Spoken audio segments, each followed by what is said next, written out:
KenolKobil is a Kenyan company controlled by Kenyans. Is that correct? It Or is. it's not. Now, the multinationals have got a window where if the local courts do not apply the rule of law, then they have other options to go to other courts. Now, KenolKobil being a local company or controlled locally, do we have that option of trying to look at avenues out of Kenya to arbitrate this matter? Because an issue like winding up Kenya pipeline may have a lot of political implications, and therefore the government may say no. So do we have other options, like other multinationals, to go to another avenue outside this country for arbitrating the matter and obtaining our rights? Thank you.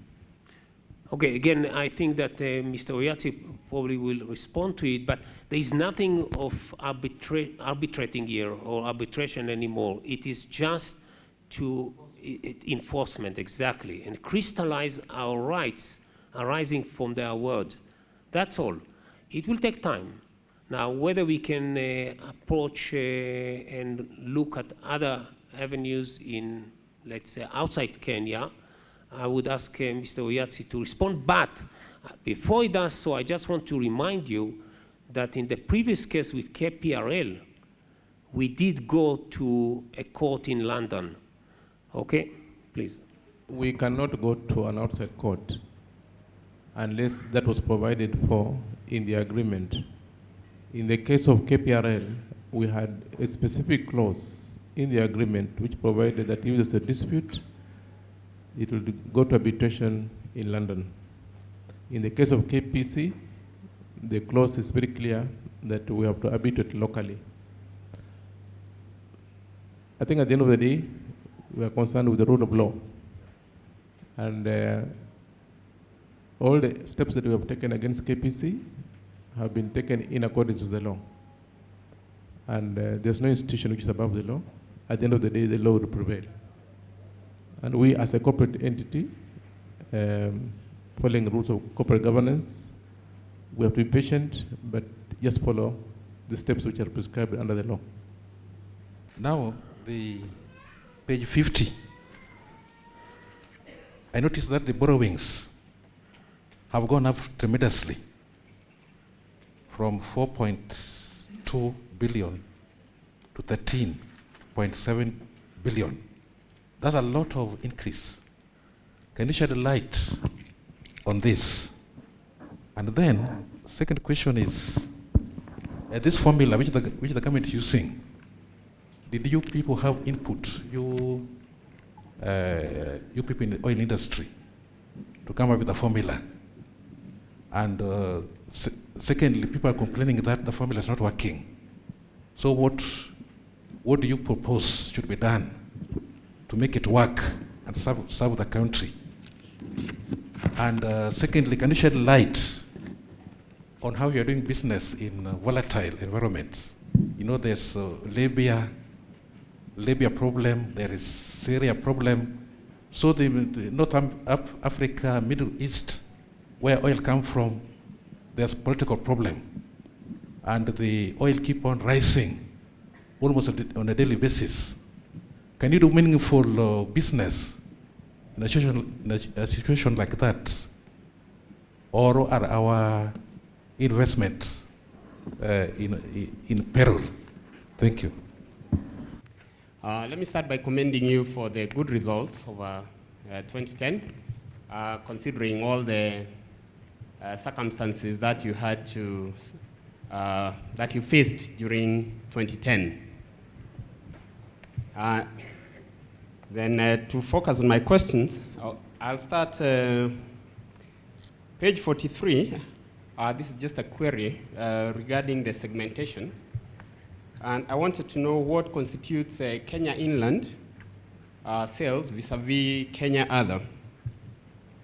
Then secondly, I have noted that subsidiaries outside Kenya, the profit after tax in 2009 has dropped from 412 million to 344 million, in spite of sales having increased from 17 billion to 25 billion. Considering the problems that were encountered in the Kenyan operation in 2010, I would have expected that subsidiaries outside Kenya would actually have been contributing a higher proportion of profit rather than is the case as evidenced by this financial statement. And while still on that area, I would like to ask what is the change in terms of volumes? Because you have indicated that turnover in net revenues increased by 5%. But in terms of actual, I don't know whether to call it tonnage or, how much have we moved in 2010 vis-a-vis 2009? I have a further question relating to the whole area of maybe working capital management. Page 24 and 27, sorry, page 24 and page 57. The cash generated from operations has gone down from 5.2 billion positive to a negative figure of almost 8.7 billion. And when I look at the change in net current asset position, it's not changed significantly. So perhaps you could elaborate a bit on that, because I know in your opening remarks you mentioned something about moving to increasing storage capacity, therefore increasing inventory, probably goes in tandem with increases in our borrowings. But I note that actually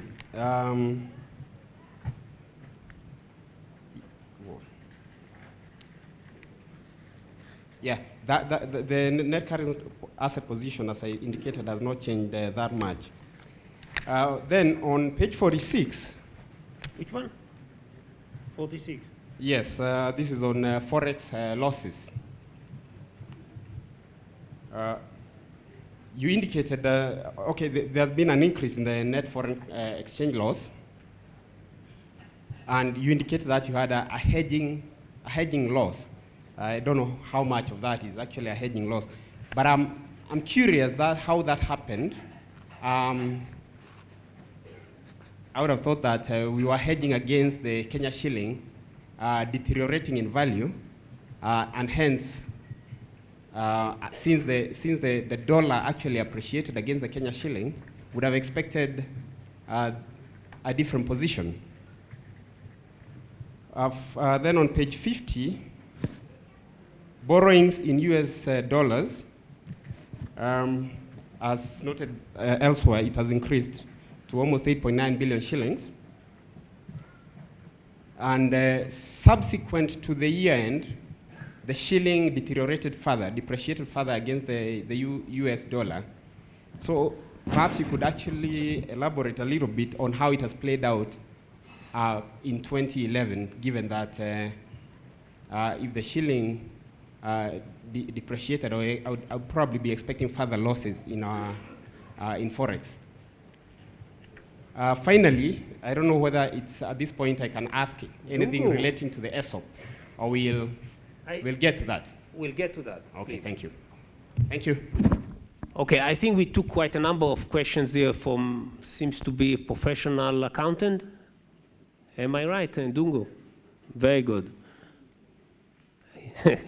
Very nice. Okay, I think we stop here and we start responding to the questions one by one.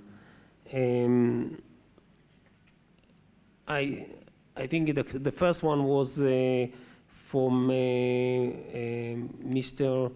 Olete, and I think you did ask as well on the borrowing level, yes, and you raised the question regarding ERC formula, and how do we manage, that was the third question, how do we manage our business in such a volatile market?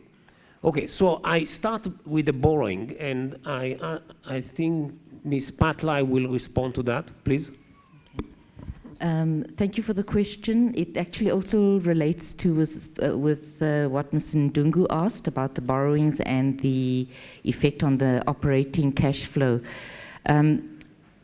How we finance our cargoes is to do with the borrowings, and the way we actually account for the liabilities is either we provide for the cargo coming in, or we actually raise the borrowing when the bank has paid for that cargo. So the liability is actually between the accounts payable figure and the borrowings figure. If you look at 2009, you will see our payables was about 15 billion and the borrowings was 4 billion. And then in 2010, it actually turned around, it swapped around. The payables was 5 and then the borrowings was 14. Oh, sorry, if you go to page 20, page 20, please. Page 20, you will see payables was 14 billion in 2009 and the borrowings was 4 billion. So in total, the two figures are 19 billion. And then if you look in 2010, the payables is 4.7 billion and the borrowings is 13.7. So again, amounting to about 18 or 19 billion. So you need to look at the two figures together because it just depends in which process of the import the cargo is if it's on the water still coming, it's in provisions. If it's arrived and discharged into the tanks and the LCs are payable, it is then in loans. Okay. Yep.